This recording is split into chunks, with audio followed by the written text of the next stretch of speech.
जय हिंद साथियों। कैसे हैं आप लोग? उम्मीद करता हूँ बढ़िया ही होंगे और आप लोगों की पढ़ाई भी बढ़िया तरीके से चल रही होगी।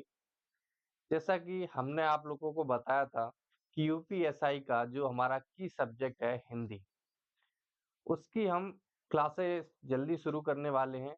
आज इसकी पहली क्लास है। पहली क्लास किसकी है? हिंदी भाषा का सामान्य परिचय। हमें कोई भी चीज़ पढ़ने से पहले उसके बारे में जो छोटी-मोटी बातें होती हैं, जो महत्वपूर्ण बातें होती हैं, वो पता होनी चाहिए। आज की क्लास में हम यही देखने वाले हैं। तो आप सभी लोगों को पता है कि यूपीएसआई में हिंदी का कितना महत्वपूर्ण रोल है। हिंदी के रोल के बारे में बता देते हैं आपको। अगर बात करें हिंदी की, तो हिंदी के आपके 40 क्वेश्चंस आते हैं। प्रत्येक क्वेश्चन आपका 2.5 नंबर का होता है। कितने? 2.5 नंबर का होता है। और आपको पता है हिंदी एक ऐसा सब्जेक्ट है जिसमें आप 35 प्लस का स्कोर इजीली तरीके से कम समय में कर पाएंगे। यो है हिंदी का यूपी पुलिस दरोगा भर्ती में महत्वपूर्ण रोल हिंदी का। और आप सभी लोगों को पता है ये 5,000 से प्लस पद आने वाले हैं, ये 7,000 अनुमानित पद होने वाले हैं। तो इन्हीं सब चीजों की चर्चा करेंगे हम इस क्लास में। चलिए शुरू करते हैं। शुरू करने से पहले आप लोगों से एक छोटी सी रिक्वेस्ट है। यदि आप हमारे चैनल पर पहली बार आए हैं तो चैनल को सब्सक्राइब कर लें, साथ ही साथ बेल आइकन को भी दबा लें, जिससे कि आपको आने वाली सारी वीडियोस का नोटिफिकेशन मिलता रहे और आप हमारे साथ जुड़े रहें। आप सभी लोगों को पता है हिंदी का कितना महत्वपूर्ण रोल रहने वाला है। तो हम इस क्लास में इस जो सीरीज चल रही है आपकी दरोगा सीरीज, इसमें हम हिंदी के वो सारे फैक्ट्स, वो सारे महत्वपूर्ण क्वेश्चंस कराएंगे जो आपको यूपीएसआई में दरोगा, यूपी पुलिस में दरोगा की भर्ती पर चयनित होने में बहुत ही महत्वपूर्ण भूमिका निभाने वाले हैं। चलिए शुरू करते हैं। हिंदी हिंदी भाषा का सामान्य परिचय। अगर बात करें हिंदी भाषा के सामान्य परिचय की, तो सबसे पहले हमें पता होना चाहिए क्या कि हिंदी भाषा की जो उत्पत्ति हुई है वो कहाँ से हुई है। तो हिंदी भाषा की जो उत्पत्ति हुई है वो कहाँ से हुई है। पहला प्रश्न हमारे मन में यही आना चाहिए। यदि हिंदी भाषा को हम पढ़ रहे हैं तो इसकी उत्पत्ति कहाँ से हुई है। तो हमें यह बात पता होना चाहिए हिंदी भाषा की उत्पत्ति कहाँ हुई है। हिंदी भाषा पढ़ने से पहले हमें एक चीज और पता होनी चाहिए, वो हमारा शब्द है भाषा। भाषा शब्द कहाँ से आया है, क्यों आया है, किस लिए आया है और कहाँ से यह बना है। अगर बात करें भाषा शब्द की, तो भाषा आपने संस्कृत पढ़ी होगी। संस्कृत के संस्कृत में एक भास धातु होती है। कौन सी? भास धातु होती है। वहां से यह शब्द बना है। कौन सा? संस्कृत की भास धातु से अपना भाषा शब्द बना है। किससे? संस्कृत की भास धातु से संस्कृत, यह हमारा भाषा शब्द बना है। इसका मतलब क्या होता है? दूसरा प्रश्न यहाँ से बनता है, जो भाषा शब्द है इसका अर्थ क्या होता है? इसका अर्थ होता है बोलना। क्या होता है? बोलना। इसका शाब्दिक अर्थ रहने वाला है किसका? भाषा शब्द का। क्या? भाषा शब्द का अर्थ क्या रहने वाला है आपका? बोलना या फिर कहना।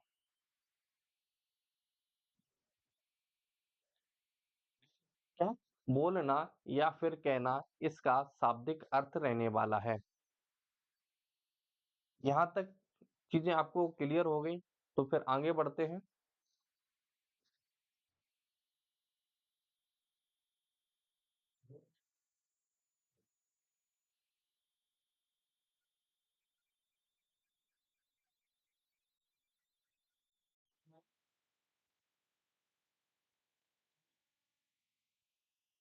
अगर आपसे भाषा की परिभाषा पूछी जाए, क्या? भाषा की जो भाषा शब्द है इसकी परिभाषा पूछी जाए, तो आप क्या कहेंगे? भाषा शब्द की जो परिभाषा होती है, किसी किसी भी सार्थक शब्द, किसी भी सार्थक शब्द से, किसी भी सार्थक किसी भी सार्थक समूह संघ को हम भाषा कहते हैं। जो भी सार्थक शब्दों से मिलकर जो एक लाइन, एक वाक्य बनता है, जिससे हम किसी को कोई भी बात समझा पाते हैं, उसे हम क्या कहते हैं? उसे हम भाषा कहते हैं। अब बात करते हैं भाषा के रूप की। भाषा के कुछ रूप होते हैं, हर एक चीज़ का एक ना एक स्वरूप होता है, रूप होता है। वह कितने होते हैं? तो भाषा के मुख्यतः 3 रूप होते हैं। कौन-कौन से होते हैं? तो आप सभी लोगों को पता है। पहला होता है मौखिक रूप। कौन-सा? मौखिक रूप। दूसरा होता है आपका लिखित रूप। तीसरा होता है आपका सांकेतिक रूप।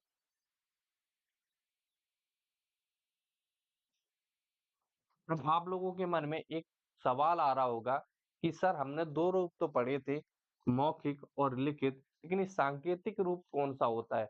अब आपको हम इसको समझाते हैं, जो व्यक्ति बोल नहीं पाते हैं, जो व्यक्ति लिख नहीं पाते हैं, तो वो उनको भी तो किसी से वार्तालाप करने के लिए किसी भी चीज़ की ज़रूरत पड़ती होगी। वो क्या अपने संकेतों के द्वारा, जब बच्चा छोटा होता है, उसको भूख लगती है, तो वो रोने लगता है, तो वो क्या है, एक संकेत है। वह उसकी अपनी बोलचाल की भाषा है क्या? वह उसकी अपनी बोलचाल की भाषा है। उसी को हम सांकेतिक रूप कहते हैं क्या? भाषा का सांकेतिक रूप कहते हैं। अगर बात करें भाषा की, तो भाषा की सबसे छोटी, यहाँ से एक प्रश्न बनता है भाषा से, भाषा की सबसे छोटी इकाई कौन-सी है? अगर सबसे छोटी इकाई की बात करें,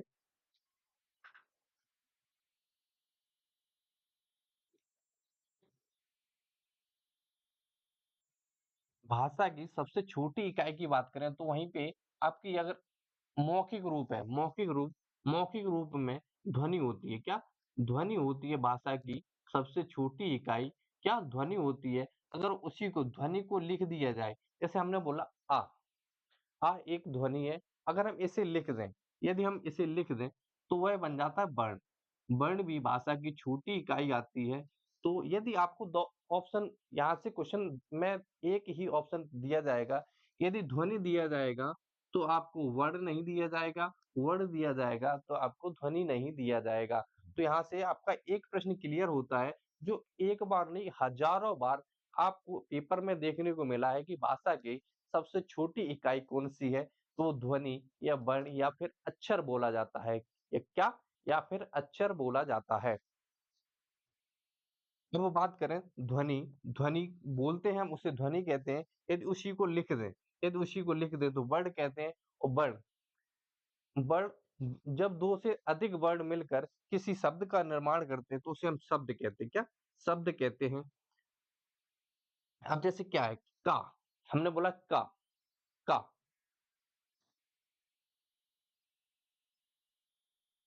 ये हो गया वर्ण। अगर हम इसको पूरा लिख दें का, तो ये क्या होगा? एक अक्षर। अगर यहीं पे हम लिख दें कमल, कमल, तो ये क्या बन गया आपका? एक शब्द बन गया। क्या? यह एक आपका शब्द बन गया कमल। जब किन्हीं किन्हीं वर्णों के मेल से एक सार्थक, जिसका कोई सही अर्थ निकल रहा हो, को बनाया जा सके, वह वह आपका शब्द कहलाता है। क्या? वह आपका शब्द कहलाता है। और शब्द मिलकर आपके पद बनाते हैं, शब्द मिलकर आपके पद बनाते हैं, पद मिलकर आपके उपवाक्य बनाते हैं। क्या? पद मिलकर उपवाक्य बनाते हैं और उपवाक्य मिलकर एक वाक्य बनाते हैं। क्या? उपवाक्य मिलकर एक वाक्य बनाते हैं। और जो वाक्य मिलकर अवनति, अवनति मतलब होता है एक पैराग्राफ। अवनति को हम सिंपल भाषा में कहें तो एक पैराग्राफ बोलते हैं। और कुछ पैराग्राफ मिलाकर बनती है एक कविता। क्या एक कविता बनती है या एक चैप्टर बनता है या एक लेसन बनता है। और कुछ लेसन्स मिलाकर बनती है पुस्तक, जिनको हम लोग पढ़ते हैं। ठीक है? यहाँ से आपके 2 प्रश्न क्लियर होते हैं इस स्लाइड से कि भाषा के रूप कितने होते हैं? 3 होते हैं। भाषा की द मौखिक कौन-कौन से होते हैं? मौखिक, लिखित और सांकेतिक। और अगर यहाँ से जो सबसे महत्वपूर्ण प्रश्न बना आपका वो कौन-सा है?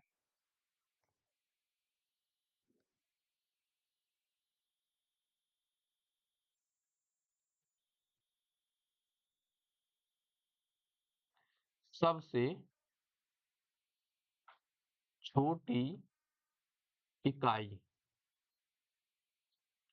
सबसे छोटी इकाई कौन सी है आपकी? ध्वनि या फिर वर्ण। क्या ध्वनि या फिर वर्ण? एक और यहाँ से प्रश्न बनता है, भाषा की यदि ये इकाई में पूछ लिया जाए भाषा की सबसे छोटी सार्थक इकाई कौन सी है, जिसका एक अर्थ हो, उसको हम बोलते हैं सार्थक। भारत की जो भाषा की जो सार्थक सबसे छोटी सार्थक इकाई है वो कौन सी है? वो है शब्द। कौन सी है? भाषा की सार्थक इकाई।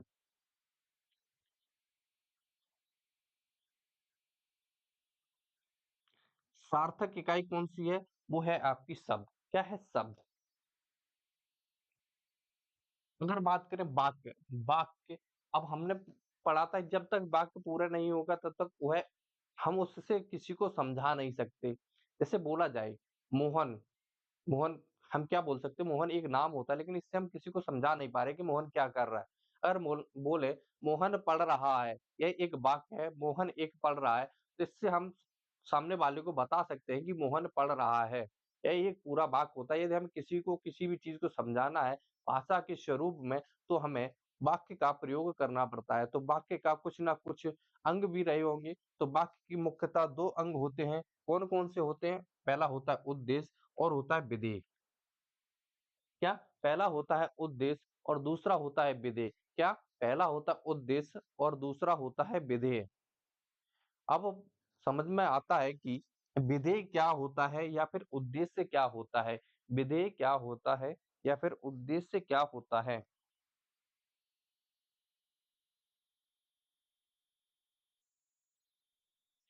अगर बात करें विधेय की, तो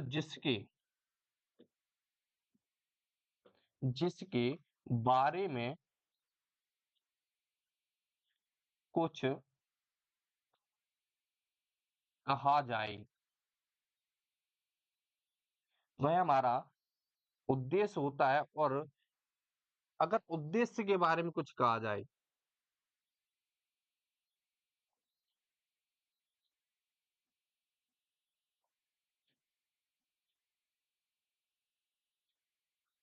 उद्देश्य के बारे में कुछ कहा जाए,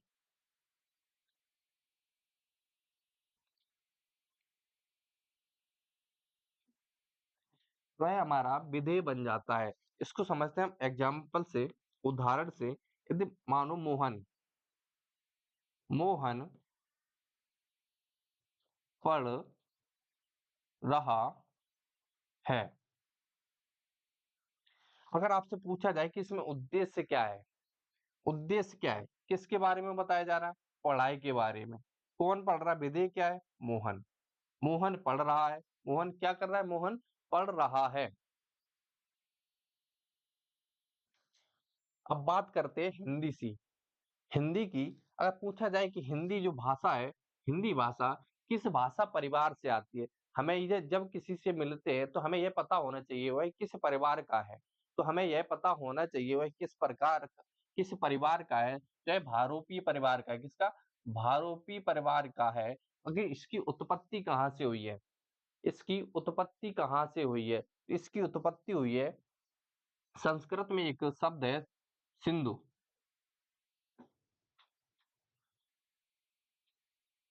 संस्कृत में एक शब्द है सिंधु। संस्कृत में एक शब्द है सिंधु, जहां से हिंदी शब्द की उत्पत्ति हुई है। कहां से? जहां से हिंदी शब्द की उत्पत्ति हुई है। संस्कृत में एक शब्द है सिंधु।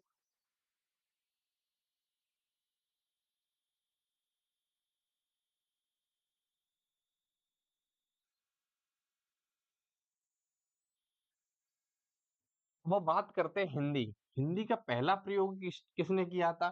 तो जो हिंदी शब्द है आपका, इसका पहला प्रयोग किसने किया था? तो इसका पहला प्रयोग किया था आपका ईरानियों ने। किसने? ईरानियों ने।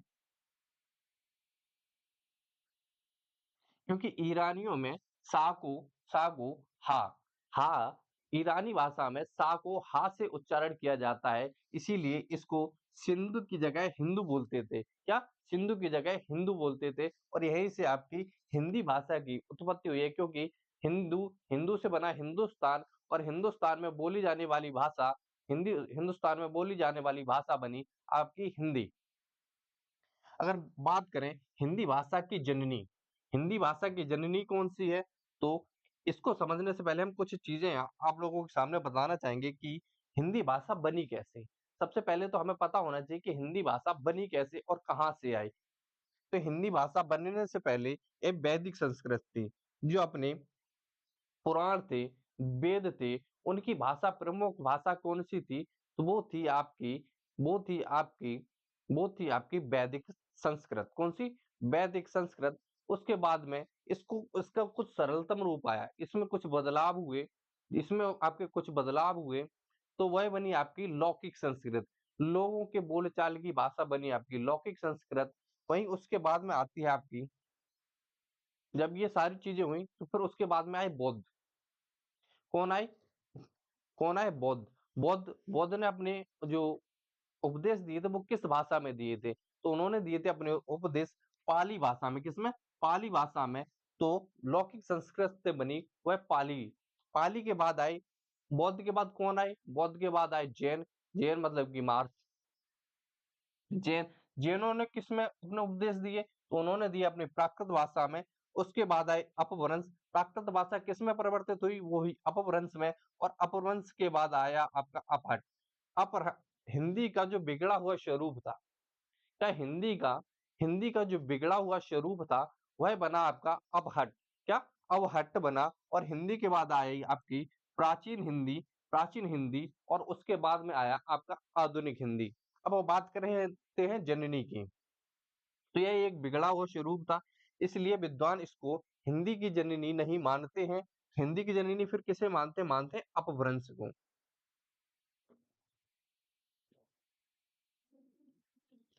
अपभ्रंश को। एक और प्रश्न ये बनता है कि हिंदी की जो आदि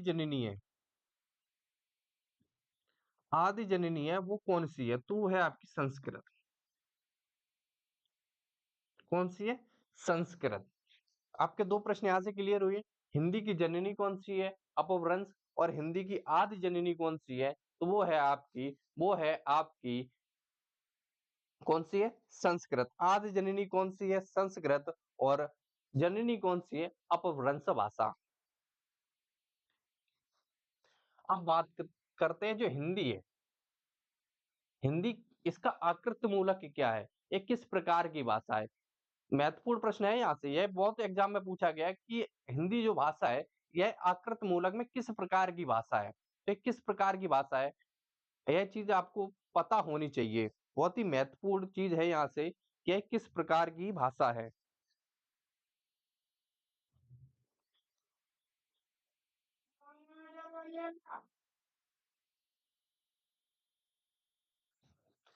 यह किस प्रकार की भाषा है? ये वियोगात्मक। कैसी? वियोगात्मक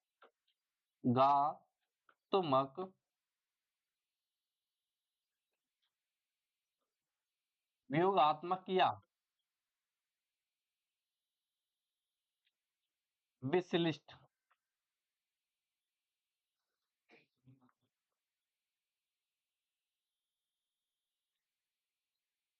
कैसी? यह एक वियोगात्मक या फिर विश्लिष्ट भाषा है। क्या? वियोगात्मक या फिर विश्लिष्ट भाषा है। अगर पूछा जाए हिंदी का स्थान, तो हिंदी का स्थान विश्व में हिंदी का स्थान विश्व में पूरे विश्व में कौन-सा रहा है? महत्वपूर्ण प्रश्न है। कई बार एग्जाम में देखने को मिला है कि हिंदी का स्थान विश्व में कौन-सा रहा है?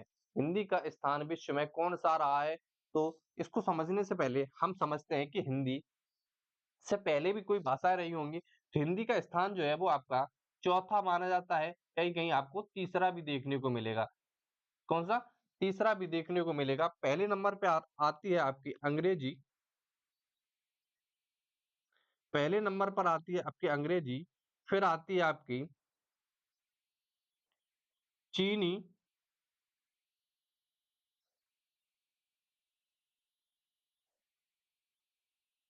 चीनी, चीनी के साथ चीनी के साथ ही आपकी आती है मंदाकिनी।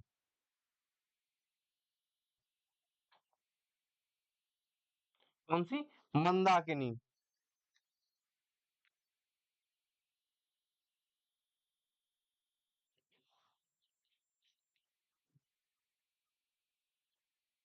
चीनी के बाद आती है आपकी मंदारिन।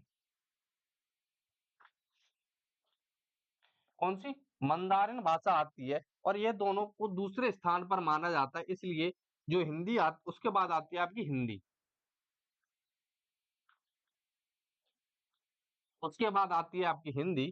कौन सी? हिंदी। हिंदी का स्थान वैसे तीसरा माना जाता है, क्योंकि मंदारिन और चीनी लगभग लगभग एक ही स्थान पर होती है। चीनी भी दूसरे स्थान पर है और मंदारिन भी आपकी दूसरे स्थान पर है। इसीलिए हिंदी का जो स्थान बनता है वो बनता है तीसरा स्थान। कौन सा?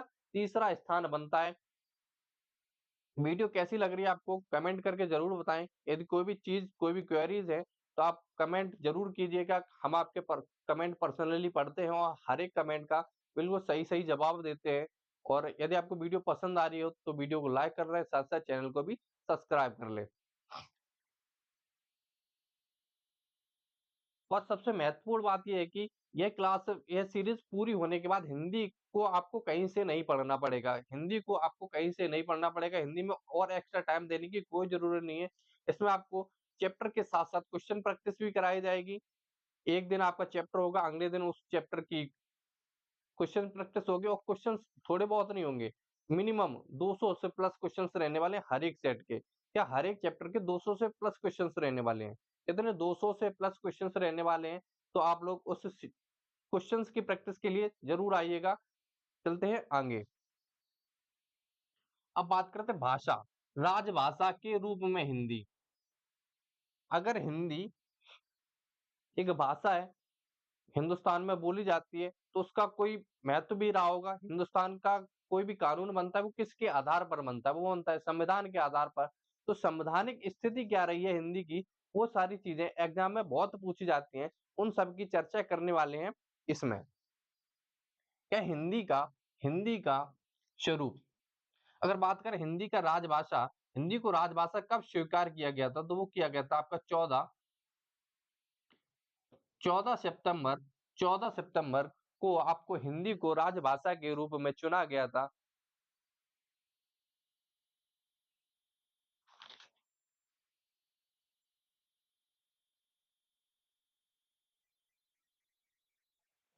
क्या? 14 सितंबर 1949। 14 सितंबर 1949 को हिंदी को राजभाषा के रूप में चुना गया था। एक डेट और है, 26 जनवरी 1950। संवैधानिक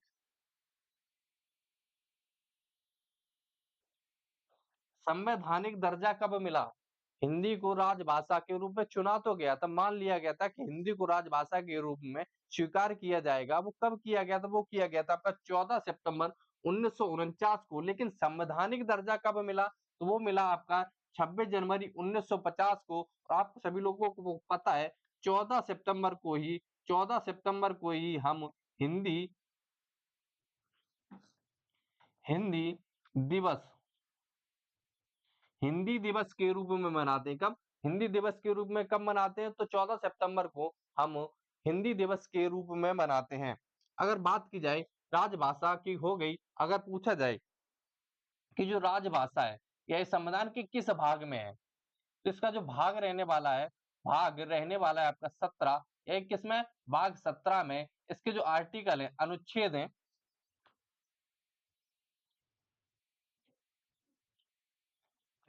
है 343 से लेकर 351 तक। कितने?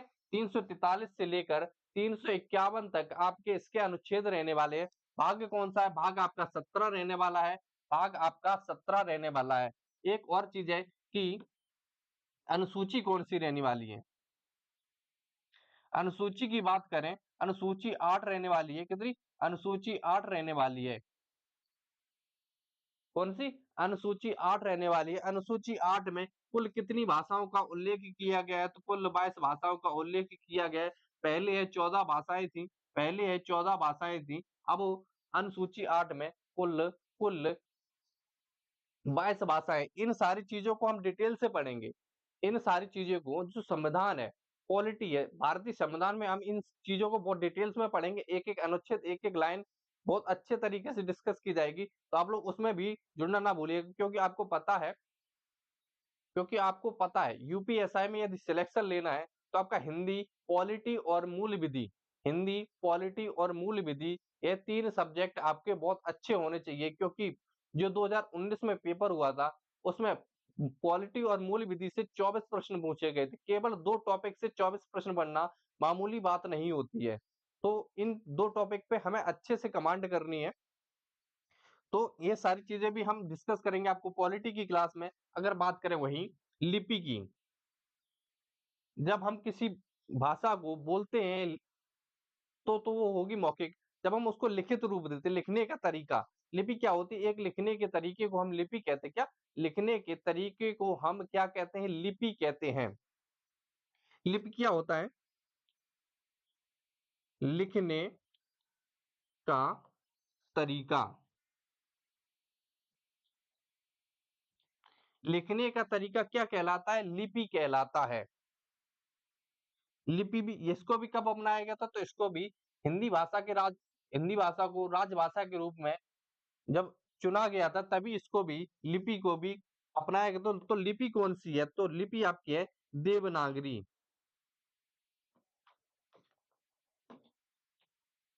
देवनागरी, इसको एक अन्य भाषा के नाम से भी जानते हैं, वो बोलते हैं नागरी लिपि।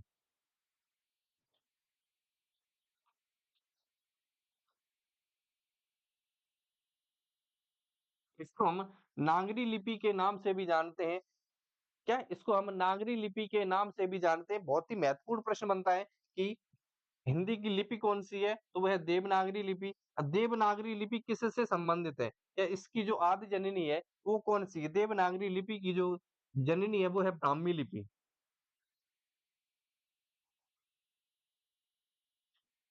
ब्राह्मी लिपि। अब लिपि, यहाँ से क्वेश्चन ये बनता है कि जो देवनागरी लिपि है या फिर ब्राह्मी लिपि है, ये इसका लिखने का तरीका क्या है? इसका लिखने का तरीका क्या है? इसका लिखने का जो तरीका है वो है, ये बाएं से दाएं लिखी, ये बाएं से दाएं लिखी जाती है। एग्जाम में पूछा गया है देवनागरी लिपि का लिखने का तरीका क्या है? यह बाएं से दाएं लिखी जाती है। किधर? बाएं से दाएं लिखी जाती है। अब वो बात करते हैं राजभाषा आयोग। जब राजभाषा को चुना गया तो उसके लिए एक आयोग भी बना होगा। जब तक किसी चीज की कोई कमेटी नहीं बनती है, तब तक उसको हम सही तरीके से इन्वो मतलब नहीं बना पाते। तो पहला जो राजभाषा आयोग था वह कब बना था? वो बना था आपका 7 जून 1995 ईस्वी में, सॉरी, 7 जून 1995 ईस्वी में भारत का पहला राजभाषा आयोग बना था। और इसके जो अध्यक्ष कौन थे? वो थे बीजे खेर। बीजे खेर इसके अध्यक्ष रहते थे। अगर बात करें विकास की, हिंदी भाषा का विकास, हिंदी भाषा का विकास, हिंदी भाषा का विकास, या अब कोई चीज बनी है तो उसका विकास भी होगा, उसको फैलाया भी जाएगा, उसके बारे में चर्चाएं भी की जाएंगी, उसमें सुधार भी किए जाएंगे, उसमें कुछ बदलाव भी किए जाएंगे। तो ये सारी चीजें किस अनुच्छेद के तहत की जाएंगी? ये संविधान में पूछा गया, और कई बार एग्जाम में पूछा भी गया है कि किस अनुच्छेद के तहत किया जाता है कि हिंदी भाषा का विकास किस अनुच्छेद के तहत किया जाता है।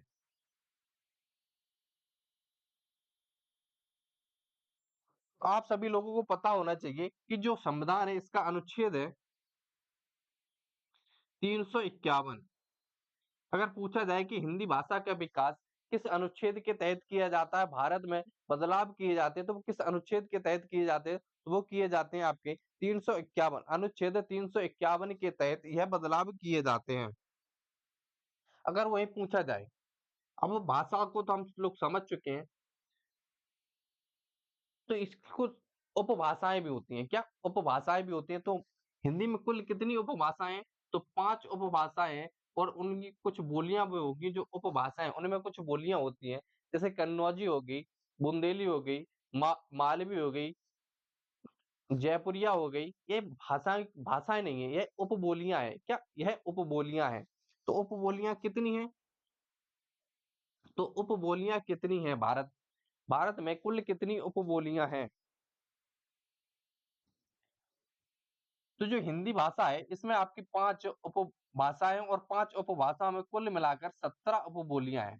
अगर बात करें उपभाषाएँ कौन-कौन सी हैं? तो उपभाषा पहली है आपकी पश्चिमी हिंदी। पश्चिमी हिंदी के अंतर्गत कौन-कौन सी बोलियाँ आती हैं? जैसे खड़ी बोली हो गई, ब्रजभाषा हो गई, कन्नौजी हो गई, बुंदेली हो गई, बांगरू होगी। बांगरू को ही हम हरियाणवी कहते हैं। एक भाषा आपने और सुनी होगी बोली, वो है कोरबी।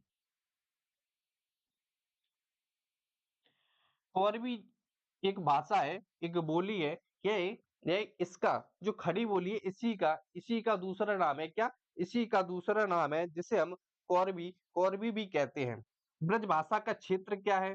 ब्रजभाषा जो मथुरा के आस-पास का क्षेत्र है, जो मथुरा के आस-पास का क्षेत्र है, उसे हम ब्रजभाषा कहते हैं। कन्नौजी में कौन-कौन सा आता है? जैसे आपका इटावा हो गया, फर्रुखाबाद हो गया, कन्नौज हो गया, ये सारे क्षेत्र किसके अंतर्गत आते हैं? ये आते हैं आपके कन्नौजी के अंतर्गत। ब्रजभाषा में कौन-सा आता है? आपका मथुरा हो गया, अलीगढ़ हो गया, आगरा हो गया, फिरोजाबाद हो गया, मैनपुरी हो गया, मेरठ हो गया, ये सारे के सारे किसमें आते हैं? उसके बाद आपका आता है बुंदेली। बुंदेली आपका जो आपका झांसी का क्षेत्र है, वह हो जाता है आपका बुंदेली। बांगरू ये दिल्ली एनसीआर में आ जाता है, जो जिसे हम गमारू भाषा कहते हैं। किसे? जिसे हम गमारू भाषा के रूप में भी जानते हैं। अगर वहीं बात करें राजस्थानी हिंदी, यहाँ से बहुत प्रश्न बनते हैं। क्या? यहाँ से बहुत प्रश्न बनते हैं कि राजस्थानी हिंदी की उपभाषाएँ कौन-सी हैं बोलियाँ? तो पहली है आपकी मारवाड़ी, मेवाती, ढूंढाड़ी या फिर जयपुरी या फिर मालवी। यहाँ से प्रश्न क्या बनता है कि जो मालवी है, यह किस राजस्थान की किस बोली के अंतर्गत आती है? तो यह आपकी पश्चिमी हिंदी, क्या?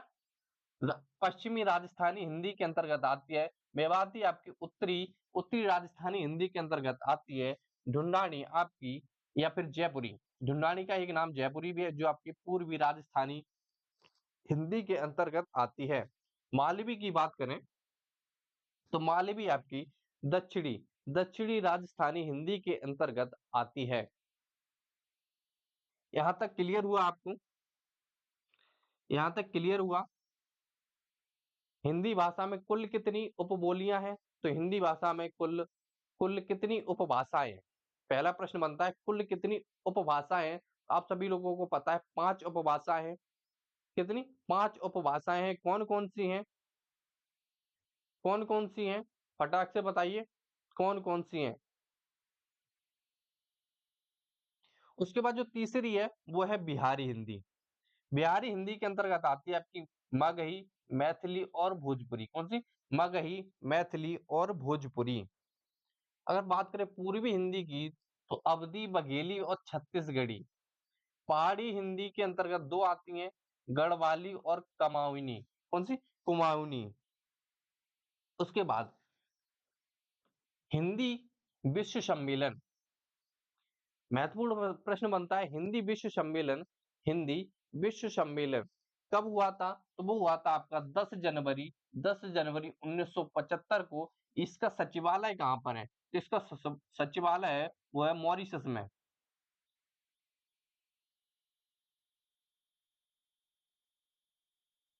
कहाँ पर है? वो है मॉरिशस में इसका सचिवालय रहने वाला है।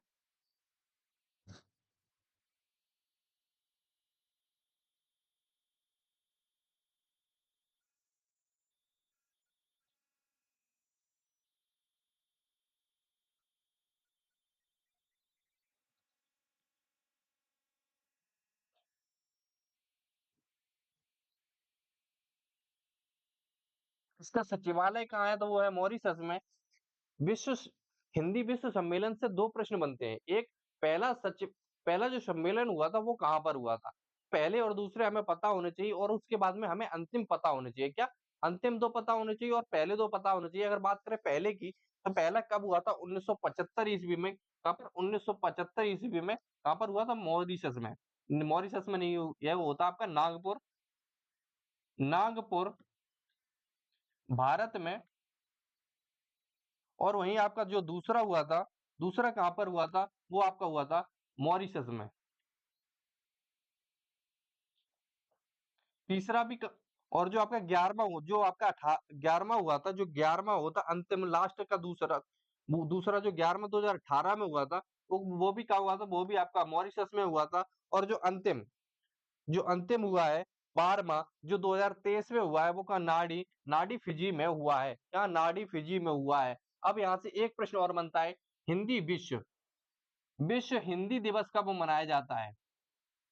विश्व हिंदी दिवस कब मनाया जाता है? विश्व हिंदी दिवस विश्व हिंदी दिवस कब मनाया जाता है? तो वो मनाया जाता है आपका 10 जनवरी को। 10 जनवरी को भारत में भारत में प्रत्येक वर्ष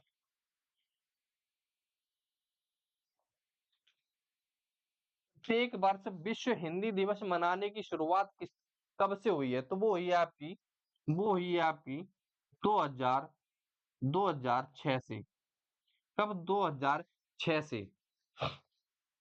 प्रतिवर्ष प्रतिवर्ष प्रतिवर्ष विश्व हिंदी दिवस मनाने की शुरुआत कब से हुई है? तो वो हुई है 2006 से भारत में। अगर पूछा जाए आपसे केंद्रीय हिंदी निदेशालय कहाँ है? केंद्रीय हिंदी निदेशालय का मुख्यालय कहाँ है? केंद्रीय हिंदी निदेशालय का मुख्यालय कहाँ है? तो वो आपका है नई दिल्ली में।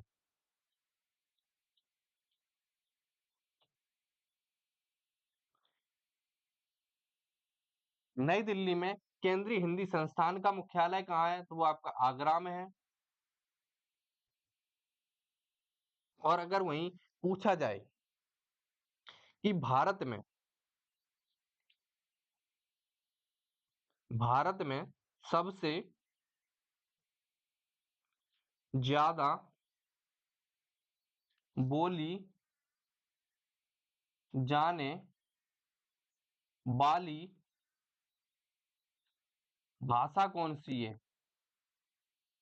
भाषा कौन सी है? तो नंबर 1 पर आती है आपकी हिंदी, नंबर 2 पर बांग्ला, नंबर 3 पर मराठी, नंबर 4 पर तेलुगु और नंबर 5 पर आती है आपकी आपकी तमिल। क्या? नंबर 5 पर आती है आपकी तमिल। एक प्रश्न और यहाँ से बनता है कि भारत में कुल कितनी शास्त्रीय भाषाएं हैं?